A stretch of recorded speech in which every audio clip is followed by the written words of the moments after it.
پنجشیر میسوزه.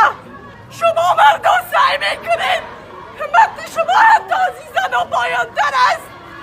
تا پنجشیر کودک و بمباردمان شده، زنها که ناموستون میگین کشته شده، برادرایتون کشته میشه.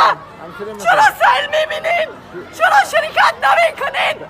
چرا به پا نمیخیزین؟ مگم پنجشیری ها وطن شما نیست؟ این کشور شما نیست؟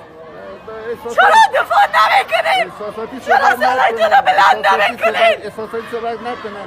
شما شعارتا پنجشیر که 20 سال مردم رو کشت، امرالله صالح شما کجا همون بودین؟ شعارتا نشان بکنید از چیه؟ امرالله صالح پشتیبانی نمیکنم. شما امرالله صالح خودش خائن است. نه خودش وطن فروخته. شما 20 سال از دفاعی هیچ از کس همون ساد پشتیبانی بودین. این نمی‌کنم. مردم اطراف که من کشتن از شما مردم کجا بودین؟ مظلوم پشتیبانی شما میکنم. شما گونجا 20 سال که سوختن. ما مردم امروز کشته هستیم، ما امروز هستیم.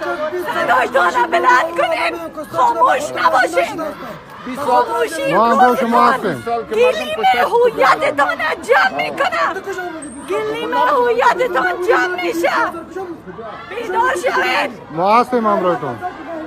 سعی نکنین. اونجا نکنین.